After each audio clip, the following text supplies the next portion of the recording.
ஹாலிடேஸ்னாலே அது நம்ம ஜிடி ஹாலிடேஸ் தான். South India's #1 travel brand. விமர்சனங்களின் அங்கீகாரமும் பெற்றோர்களின் பாராட்டுகளும் நிறைந்த பாராஷூட் இப்போது உங்கள் Disney plus Hotstar. Anuj styles ரகங்கள் பலவிதம், ஒவ்வொன்றும் உலகத்தரம். தனுசு ராசிக்காரர்களுக்கு மிகப்பெரிய நல்லவைகளை நல்ல மாற்றங்களை செய்யக்கூடிய அமைப்பு, அவரவருடைய வயதிற்கேற்றாற் போல செய்யக்கூடிய அமைப்புகள் இப்போது இருக்குங்க. இப்போது பார்த்திங்கன்னா ஒரு 50-60 வயது ஒரு நடுத்தர மத்தியம பருவத்தில் இருக்கக்கூடியவர்களுக்கு, தனுசு ராசிக்காரர்களுக்கு இந்த கடந்த 6 மாதங்கள் நல்லா இல்லை. ஏன்னா குரு பயிற்சியில் உங்களுடைய ராசிநாதன் 6ஆம் இடத்துக்கு வந்துட்டார். ராசிநாதன் எப்போதெல்லாம் 6ஆம் இடத்துக்கு வருகிறாரோ ஒரு 6-12ஆம் இடங்களை இயக்குவார் என்பதுதான் உண்மை. 6-12ஆம் இடங்கள் அப்படின்னா என்னென்னு பார்த்தீங்கன்னா விரயங்கள், கடன் போன்ற அமைப்புகள். அதாவது சம்பாதிக்கிற பணம் ஒன்றும் கையில் இல்லை அல்லது சம்பாத்தியமே இல்லை அப்படிங்கிற நிலைமை தான் இப்போது தனுசு ராசிக்காரர்கள் பெரும்பாலானவர்களுக்கு இருக்கிறது. கஷ்டப்படுகின்ற அளவிற்கு வருமானம் இல்லை என்பது கண்டிப்பாக இப்போது தனுசு ராசிக்காரர்கள் உணர்வீங்க. அதுக்காக மோசமாலாம் தனுசு ராசிக்காரர்களுக்கு இல்லை. ஏன்னா 3ஆம் இடத்துல சனி இருக்கிறது என்பது ஒரு பெரியதொரு பாதுகாப்பு. சரி, என்னங்க நடக்கும்? இந்த வருஷம் நடக்க போகின்ற ஒரு 4-5 மாதங்களில் நடக்க போகின்ற குரு பயிற்சியின் மூலமாக 7ஆம் இடத்திற்கு குரு மாறி உங்களுடைய ராசியை பார்க்க போகிறார். 7ஆம் இடத்துல குரு மாறினாலே அந்தஸ்து, கௌரவம், முகப்பொலிவு, புத்துணர்ச்சி அப்படியே ரெக்க கட்டி பறக்க போகின்ற மாதிரியான அமைப்புகள் அத்தனையும் தனுசு ராசிக்காரர்களுக்கு ஏற்படும். முதல் 5 மாதங்கள் சுமாராக தாங்க இருக்கும். ஏன்னா 8ஆம் இடத்துலையே செவ்வாய் இருக்கிறார். 8இல் செவ்வாய் இருப்பது ஒரு ஜூன் மாதம் வரைக்கும் 6 மாதங்களுக்கு 8இல் செவ்வாய் நிலை கொண்டு இருக்கிறார். 8இல் செவ்வாய் நிலை கொண்டு இருப்பது 2ஆம் இடத்தை வேற பார்க்குறாருல, பணத்தட்டுப்பாடுகளை உண்டு பண்ணுவார். ஆக இரட்டை நிலையாக 2 பிரிவாக தனுசு ராசிக்காரர்களுக்கு சொல்லலாம். ஜூன் மாதம் வரைக்கும் பண விஷயங்களில் கொஞ்சம் கவனமாக இருக்கக்கூடிய அமைப்பு, பணமே கிடைக்காத அமைப்பு, நம்முடைய முயற்சிகள் எல்லாம் விழலுக்கு இறைத்த நீர்னு சொல்கிறாங்கல்ல, ஒரு முயற்சிகள் வீணாக போகக்கூடிய அமைப்புகள் அப்படியே இருக்கும். ஆனால் வருஷம் என்பது 365 நாட்கள் 12 மாதங்கள் கொண்ட ஒரு அமைப்பாச்சே. வார பலனாக சொல்லிக்கிட்டு இருக்கோம், வருஷ பலன் சொல்கிறோம் இல்லையா? அப்போ 6 மாதத்திற்கு பிறகு என்ன நடக்கும்? ஜாம்னு இருக்குங்க, ஜேன்னு இருக்குங்க. பிற்பகுதி 6 மாதம் பார்த்திங்கன்னா மனதிற்கு பிடித்தவரை திருமணம் செய்யக்கூடிய அமைப்புகள், குறிப்பாக தனுசு ராசிக்கார பெண்களுக்கு யாரை நீங்கள் லவ் பண்ணுறீங்களோ அவங்கள கல்யாணம் பண்ணுறதுக்கான அமைப்புகள் அப்படியே பின்னாடி 6 மாதத்துக்கு வந்துடுதுங்க. 7ஆம் இடத்துல பார்த்தீங்கன்னா, ஏன்னா இன்றைக்கி இந்த காலத்தில் எல்லாருமே லவ் பண்ணுறீங்க. நான் பெண்களை மட்டும் சொல்லலை, ஆண்களையும் சேர்த்து தான் சொல்கிறேன். எல்லாருமே இன்றைக்கு ஒரு பெண் சமூகம் கடந்த 30 வருடங்களாக படிக்க அனுமதி அளிக்காமல் இருந்து வந்த ஒரு பெண் சமூகம் இன்றைக்கு ஆணை விட முன்னேறிய ஒரு அமைப்பில் எல்லாருமே இன்றைக்கி ஆணை விட நீங்கள் தான் டெவலப்பாக இருக்கிறீங்க. அப்போ தனுசு ராசிக்கார பெண்கள் எல்லாருக்கும் மிகப்பெரிய யோக பலன்கள் நடக்கக்கூடிய அமைப்பு, மனதிற்கு பிடித்தவரை மணந்து கொள்ளக்கூடிய அமைப்பு, மனதிற்கு பிடித்த வேலை கிடைக்கக்கூடிய அமைப்பு, மனதிற்கு பிடித்த எதையும் செய்யக்கூடிய உயர்வான நல்ல அமைப்புகள் பெண்களுக்கும் ஆண்களுக்கும் இதே அமைப்பு தாங்க. ஒரு மனசுக்கு பிடிச்ச பெண்ணை கல்யாணம் பண்ணிக்க முடியும், புதுசாக காதல் வரும், ஏற்கனவே இருக்கிற காதல் ஜெயிக்கும், எல்லாம் கைக்குள் வரக்கூடிய, அடக்கமாக இருக்கக்கூடிய, நிறைவாக இருக்கக்கூடிய தன்மைகள் உண்டுங்க. ஐயா எல்லாம் நல்லதாக சொன்னீங்க, ஏதாவது சாதகமற்ற அமைப்பு இருக்கா? கோபம் அதிகமாக வருங்க, அது ஒன்று தான் கொஞ்சம் ரொம்ப பெரிய மைனஸ். ஏன்னா 8ஆம் இடத்துல இருக்கக்கூடிய செவ்வாய் 2ஆம் இடமாகிய வாக்குஸ்தானத்தை பார்க்குறார். அதாவது ஏதாவது ஒரு சூழ்நிலையில் தப்புன்னு பளிச்சுன்னு எதையாவது ஒன்று சொல்லி சண்டை போடக்கூடிய அமைப்பு வீட்டிலையும் சரி வெளியிலையும் சரி இதாக இருக்கும். என்ன இந்த பெண் இவ்வளோ கோபக்காரியாக இருக்கிறாரு, என்ன இந்த பையன் இவ்வளோ கோபம் வருது என்கின்ற மாதிரி மற்றவர்கள் உங்களுடைய கோபத்தை அதிசயமாக புதிதாக பார்க்கக்கூடிய அளவிற்கு முதல் 6 மாதங்களுக்கு மட்டுமே நீங்கள் புது மனிதனாக கோப விஷயத்தில் மட்டும் மாறக்கூடிய அமைப்பு இருக்குது. ஆகவே கொஞ்சம் எல்லாத்துலேயும் கொஞ்சம் கவனமாக, வாக்கு விஷயத்தில், ஒரு சொல் விஷயத்தில் யாரையும் காயப்படுத்திடாமல் இருக்கக்கூடிய அமைப்புகள் தனுசு ராசிக்காரர்களுக்கு உண்டு. மற்றபடி பார்த்திங்கன்னா, ஐயா 4ஆம் இடத்திற்கு அர்த்தாஷ்டம சனியாக போகிறாரே சனி பகவான், மற்ற வீடியோக்கள்லாம் பார்த்தா, மற்ற எழுத்துக்கள்லாம் பார்த்தா பயமாக இருக்குதுங்க ஐயா அப்படின்னு பார்த்தீங்கன்னா, இப்படியே சனி ஒவ்வொரு இடத்துலையும் சொல்லிக்கிட்டே வந்தால் சனி எந்த காலத்துலேயும் நல்லா இருக்க விட மாட்டார். 3ஆம் இடத்துல இருக்கிற சனி அப்படிலாம் ஒன்றும் பெரிய விஷயங்களை உங்களுக்கு 2023 பண்ணலை, 24 பண்ணலை. இயல்பாக உங்களுக்கு நல்லதை செய்யக்கூடிய குரு தான். 4ஆம் இடத்துல போகக்கூடிய அர்த்த அஷ்டம 8இல் பாதியாகி அந்த சனி பெரிய கெடுதலை பண்ணுவாரான்னு பார்த்தா அப்படிலாம் கெடுதல்லாம் பண்ண மாட்டாருங்க. பெரிய அளவில் சோதனைகள்லாம் இருக்காது. ஏன்னா 7ஆம் இடத்திலிருந்து ராசியை பார்க்க போகின்ற வருடத்தின் பிற்பகுதியில் குரு பெயர்ச்சி அமைப்புகள் உங்களுக்கு மிகப்பெரிய நல்ல யோக பலன்களை கண்டிப்பாக செய்யும். ஆகவே எதை பற்றியும் கவலைப்படாமல் காரியத்தை நோக்கி முன்னேறக்கூடிய அமைப்புகள் இப்போது தனுசு ராசிக்காரர்களுக்கு எல்லாருக்கும் உண்டு. மீடியா துறையில் இருக்கக்கூடிய தனுசு ராசிக்காரர்கள் சக்ஸஸ் ஆவீங்க, மிகப்பெரிய பிரபலத்தை அடைவீங்க. அதுவும் மீடியாவில் சான்ஸ் கிடைக்காமல் இருக்கக்கூடியவர்கள், குறிப்பாக பெரிய திரைன்னு சொல்லப்படக்கூடிய சினிமா துறையில், சினிமாவில் இந்த வாய்ப்பு கிடைக்கணும், அந்த வாய்ப்பு கிடைக்கணும், தொலைக்காட்சியில் நான் இப்படி நடிக்கணும், அப்படி நடிக்கணும், சீரியலில் நடிக்கணும், படிக்கணும், இந்த மாதிரியான எண்ணங்கள் இருக்கக்கூடியவர்கள் அனைவருக்குமே நல்ல வாய்ப்புகள் கிடைச்சு, வாய்ப்புகள் கிடைக்கிறது முக்கியம் இல்லையே, அதை நீங்கள் பிடிச்சிக்கிட்டு சரியாக உபயோகப்படுத்திக்கிறது இல்லையா, அந்த மாதிரியான உபயோக அமைப்புகள் எல்லாமே இப்போது தனுசு ராசிக்காரர்கள், அதாவது கீர்த்தி ஸ்தானம் வலுவாக இருக்குன்னு சொல்கிறேன். ஒரு சிறிய செயல் மூலமாக பெரிய புகழை அடையக்கூடிய அமைப்புகள் இப்போது தனுசு ராசிக்காரர்கள் அனைவருக்குமே இருக்குது. பரவாயில்லைங்க, நான் டக்குன்னு ஒன்று இப்படி செஞ்சேன், அது அப்படி கிளிக் ஆகிடுச்சு அப்படின்னு சொல்லுவோம் இல்லையா.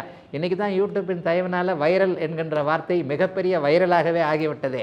அந்த அளவில் ஒரு வைரல் ஆகக்கூடிய அமைப்புகள் இப்போது தனுசு ராசிக்காரர்கள் அனைவருக்குமே கண்டிப்பாக உண்டு. அது நல்ல வைரலாக இருக்கும், கெட்ட வைரலாக இருக்காது. ஆகவே தனுசு ராசிக்காரர்கள் புகழடையக்கூடிய அமைப்புகள் கண்டிப்பாக இருக்கிறது. ஒரு நிலையில் பார்த்தீங்கன்னா கேது அங்கே 9ஆம் ஒரு ராகு கேதுக்களுடைய சுழற்சி ரொம்ப பெரிய முக்கியம். இப்போது நடக்கக்கூடிய வருகின்ற ஜூன் மாதத்தில் முதல் பகுதி 6 மாதத்திற்கு பிறகு வரக்கூடிய ராகு கேது பயிற்சி 3, 9ஆம் இடங்களில் வருது.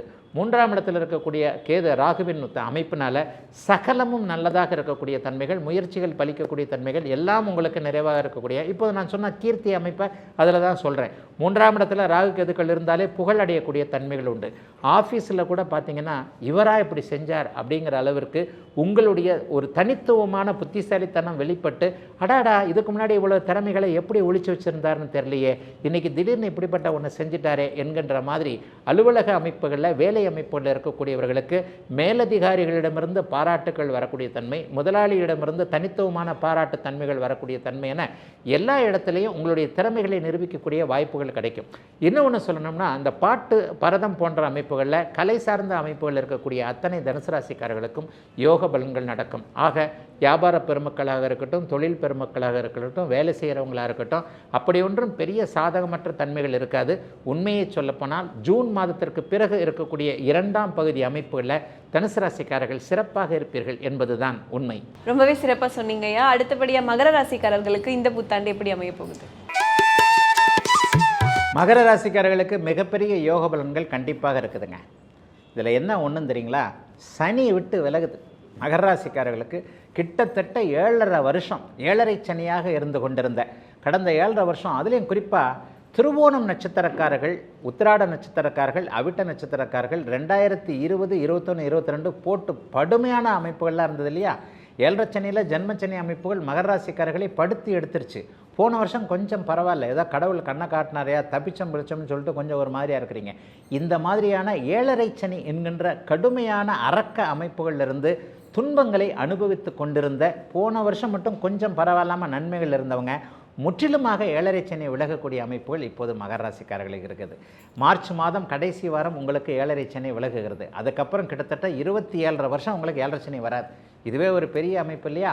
ஒரு 30 வயசில் இப்போ இருக்கக்கூடியவருக்கு திரும்ப 60 வயசு, 57 வயசு, 60 வயசில் தான் இனிமேல் வரும். அந்த மாதிரியான அமைப்புகளில் ஒரு பெரிய நிம்மதிகள். ஐயா, நான் அடிக்கடி சொல்வதைப் போல நல்லதே நடக்க வேணாங்க, கெட்டது விலகினாலே போரும் இல்லையா. கெட்டது விலகக்கூடிய அத்தனை அமைப்புகளும் இப்போது மகர ராசிக்காரர்களுக்கு மிக துல்லியமாக இருக்கிறது. இந்த பயிற்சியின் மூலம் 3ஆம் இடத்திற்கு உங்களுடைய ராசிநாதனாகிய சனி பகவான், அடித்தவரும் அவர் தான். ஒன்று சொல்லுவாங்க கிராமத்தில், அடிக்கிற கைதான் அணைக்கும்னு சொல்லுவாங்க இல்லையா. இப்போது 7.5 வருடங்களாக உங்களை அடித்து கொண்டிருந்த, அடித்து விட்டு வெளியே கிளம்புகின்ற இந்த சனி பகவான் இனிமே உங்களை அணைக்கப் போகிறார், அவரே தான் கொடுக்க போகிறார். 3ஆம் இடத்தில் வரக்கூடிய சனி பகவான் 30 ஆண்டுகளுக்கு ஒரு முறை மட்டுமே வரக்கூடிய ஒரு நல்ல அமைப்பு. இந்த நல்ல அமைப்பின் மூலமாக எல்லாம் கிடைக்கக்கூடிய, எல்லாம் கிடைக்குதுன்றதுலே ஒரே வார்த்தையிலே எல்லாமே மகர ராசிக்காரர்களுக்கு முடிஞ்சிருது. எல்லாம் கிடைக்கக்கூடிய அமைப்புகள் நன்றாக இருக்கிறது. நல்ல பேர் கிடைக்கும், நல்ல புகழ் கிடைக்கும், எல்லாவற்றையும் சமாளிக்கக்கூடிய அமைப்புகள் இருக்கின்றன. வருடத்தின் ஆரம்பத்திலேயே 5ஆம் இடத்திலேயே நிலை கொண்டிருக்கக்கூடிய முதல் அமைப்புகளில் பெரிய அளவில் குருவின் பார்வை உங்களுக்கு இருக்கிறது. வருட கடைசியில் அவர் 6ஆம் இடத்திற்கு போகிறார். 6ஆம் இடத்திற்கு போனால் கூட பெரிய அளவில் சோதனைகளை அவர் செய்ய போகிறதில்ல. 12ஆம் இடம் சுபத்துவமாக போகிறதுன்ற காரணத்தினால இருக்கின்ற இடத்தை விட்டு நகர்த்தக்கூடிய அமைப்புகள் இப்போது மகர ராசிக்காரர்களுக்கு உண்டு. சென்னையில் இருக்கக்கூடியவர்கள் வெளிமாநிலத்தில், தென் மாவட்டங்களில் இருக்கக்கூடியவர்கள் நகரத்தின் தலைநகரான சென்னைக்கு வரக்கூடிய அமைப்புகள் என்ற இருக்கிற இடத்தை விட்டு வேலை, தொழில், வீடு போன்ற அமைப்புகளை மாற்றி, அப்போ தான் நல்லது நடக்கும். இருக்கிற இடம், ஏன்னா இப்போ இருக்கிற இடம் ஒன்றுமே இல்லாத ஒரு செயல்திறன் இல்லை, இருக்க முடியாத, ஒரு ஆக்கப்பூர்வமாக எதையும் செய்ய முடியாத ஒரு இடத்துல இருக்கக்கூடிய மகர ராசிக்காரர்கள் எல்லோருக்குமே எல்லாவற்றையும் நல்ல விதமாக அமைக்கக்கூடிய ஒரு மாற்றங்களை எப்போது கொடுப்பார். வேலையை போனாலும் கவலைப்படாதீங்க, அதோட நல்ல வேலை கிடைக்கும். தொழில் மாற்றங்கள் இருந்தாலும் கவலைப்பட வேண்டாம். வியாபார மாற்றம் இருந்தாலும் சரி, அல்லது வீடு மாற்றம் மாதிரி ஒரு சிறிய மாற்றத்தின் மூலமாக நல்லவைகள், பெரிய அளவில் முன்னேற்றங்கள் வரக்கூடிய அமைப்புகள் இப்போது மகர ராசிக்காரர்கள் எல்லாருக்குமே இருக்குதுங்க. மகர ராசிக்காரர்களுக்கும் தொட்டது துலங்கக்கூடிய நல்ல வருடமாகவே இந்த வருடம் இருக்கும். முற்றிலுமாக 7.5 சனி முடியுதுன்றது பெரிய விஷயம். அதுக்காக 7.5 சனி முடிஞ்சால் அடுத்த நாளே உங்களுக்கு எல்லாம் நல்லதும் நடந்துருமா அப்படின்னு சொன்னால் நிச்சயமாக இல்லை.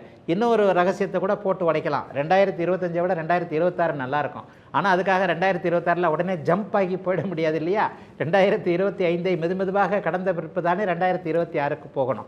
அப்போ 2026ஆம் ஆண்டு நீங்கள் நன்றாக இருப்பதற்கான படிக்கட்டுகளை நோக்கி மெதுவாக ஏறக்கூடிய தன்மைகள் இப்போது மகர ராசிக்காரர்களுக்கு உண்டு. இப்போவே உங்களுக்கு நிறைய விஷயங்கள் புரிஞ்சிருக்கும்னு நினைக்கிறேன். எதிர்காலத்தில் நீங்கள் நல்லா இருக்கக்கூடிய ஃபவுண்டேஷன் என்று சொல்லப்படக்கூடிய அஸ்திவாரம் என்று சொல்லப்படக்கூடிய சில பல அமைப்புகளை இப்போது கிரகங்கள் தரக்கூடிய நிலைமையில் மிகப்பெரிய அளவில் நன்றாகவே இருக்கின்றன. எதிர்பாராத அதிர்ஷ்டம் சில பேருக்கு பார்த்தீங்கன்னா ஷேர் மார்க்கெட்டு, பங்குச்சந்தை போன்ற யூக வணிக அமைப்புகளில் நல்ல லாபம். அவரவருடைய பிறந்த ஜாதக தசாபுக்தி அமைப்புகளுக்கேற்ப நூற்றுக்கணக்கில் லாபம், ஆயிரக்கணக்கில் லாபம், லட்சக்கணக்கில் லாபம், கோடிக்கணக்கில் லாபம் என்பது அவரவருடைய ஜாதகத்திற்கேற்ப நல்ல லாபங்கள் வரக்கூடிய தன்மைகள் இருக்குது. இன்ஸ்டாகிராமில் வீடியோ போடணும், ஃபேஸ்புக்கில் அப்படி பண்ணணும், யூடியூப்பில் சம்பாதிக்கணும், சோஷியல் மீடியாவில் ஃபேமஸ் ஆகணும். இந்த மாதிரியான அமைப்புகளில் அதற்கான முயற்சிகளை வைத்து கொண்டிருக்கின்ற அத்தனை மகர ராசிக்காரர்களுக்கும் நீங்கள் நல்ல விதமாக வரக்கூடிய தன்மைகள் நிச்சயமாக இருக்குது. மகர ராசிக்காரர்களுக்கு தொட்டது துலங்கக்கூடிய நல்ல வருஷம் இது. ஏன்னா ராசிநாதன் வலுவாக இருக்கிறார். ராசி ஆரம்பத்திலேயே வலுவாக இருக்கிறது. ஆரம்பத்தில் வலுவாக இருக்குன்னா 5ஆம் இடத்தில் இருக்கக்கூடிய குரு ராசியை பார்த்து கொண்டு இருப்பது என்பது மிகப்பெரிய ஒரு நல்ல அமைப்புகளை கொடுக்கக்கூடியது. ஐயா 2-8 ராகு கேதுக்கள் மாறுறாரே, அதனால ஏதாவது பிரச்சனைகள் வருமா அப்படின்னு சொன்னால், ராசிநாதன் வலுவாக இருக்கக்கூடிய அமைப்புகளில் பண பிரச்சனைகள் எதுவும் வரப்போகிறது இல்லை. என்ன ஒன்று, பணம் சம்பாதிப்பீங்க. இந்த 2-8 இருக்கக்கூடிய ராகு கேதுக்கள் என்ன செய்யும் அப்படின்னா, பணம் சம்பாதித்தாலும் அந்த பணத்தை சரியாக உபயோகப்படுத்த முடியாது, விரயம் பண்ணுவீங்க, தூத்துவீங்கன்னு கிராமத்தில் சொல்லுவாங்க. அதாவது காணாதவன் கண்டால் ஏதாவது ஒன்று வந்து விட்டது அப்படிங்கிற மாதிரி நல்ல பணம் வரும் பொழுது அதை எப்படி சேர்த்து வைப்பது என்பது தெரியாமல் அதற்கான அமைப்புகளில் அப்படியே போயிடக்கூடிய அமைப்புகள் கண்டிப்பாக இருக்கும்.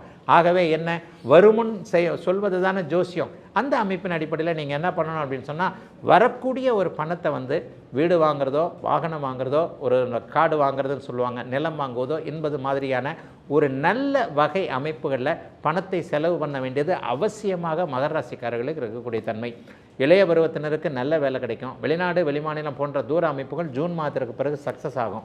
6ஆம் இடத்திற்கு மாறக்கூடிய குரு 12ஆம் இடத்தை பார்க்க போகிறார் என்பதால் குறிப்பாக கிழக்கு திசைக்கு போகணும்னு நினச்சிக்கிட்டு இருந்தவங்க, சிங்கப்பூர், மலேசியா, ஆஸ்திரேலியா போன்ற நாடுகளுக்கு போகணும், வேலைக்கு போகணும், படிக்க போகணும், சம்பாதிக்க போகணும், அங்கேயே இருக்கணும் என்பது மாதிரியான எண்ணங்கள் இருந்தவர்களுக்கு வருடத்தின் பிற்பகுதி மாதங்கள் நல்ல விதமாக இருக்கும். திருமணம் ஆகாதவர்களுக்கு இது வரைக்கும் 30 வயசாச்சு, 28 வயசாச்சு, பருவ வயது கடந்துருச்சு, பெண் பிள்ளைகளுக்கு 26 வயசு, 27, 28 வயசாச்சு, இந்த மாதிரியான அமைப்புகளில் கடந்த 3 அல்லது 5 வருடங்களாக மங்கள காரியங்களே குடும்பத்தில் நடக்கலை அப்படின்னு நினச்சிக்கிட்டு இருந்த அத்தனை மகர ராசிக்காரர்களுக்கும் ஜாம்னு பெண்களுக்கு வளைகாப்பு போன்ற அமைப்புகள், திருமணம் போன்ற அமைப்புகள், நல்ல விதமான அமைப்புகள்லாம் சுருக்கமாகவே சொல்லிடலாங்க. மகர ராசிக்காரர்களுக்கு எல்லாம் கிடைக்கக்கூடிய மங்கள விஷயங்கள் வீடுகளில் நடக்கக்கூடிய, மனம் நிறைவாக இருக்கக்கூடிய, சகலமும் சித்திக்கக்கூடிய, சனி பகவான் 3ஆம் இடத்தில் வருவதன் காரணமாகவும், குரு பகவான் தற்போது நல்ல விதத்தில் இருக்கின்ற காரணமாகவும் அடுத்தடுத்து வரக்கூடிய சில வருடங்கள் இனிமேல் நன்றாக இருக்கக்கூடிய அமைப்பிற்கு அச்சாரம் போடுகின்ற விதமாக 2025ஆம் ஆண்டு நல்லா இருக்குங்க. ரொம்பவே சிறப்பாக சொல்லிட்டு வந்துட்டு இருக்கீங்க ஐயா. அடுத்தபடியாக கும்பராசிக்காரர்களுக்கு இந்த புத்தாண்டு எப்படி அமைப்புகுது? ஹாலிடேஸ்னாலே அது நம்ம ஜிடி ஹாலிடேஸ் தான். South India's number 1 travel brand. விமர்சனங்களின் அங்கீகாரமும் பெற்றோர்களின் பாராட்டுகளும் நிறைந்த பாராஷூட் இப்போது உங்கள் Disney plus hot star. Anuj styles ரகங்கள் பலவிதம், ஒவ்வொன்றும் உலகத்தரம்.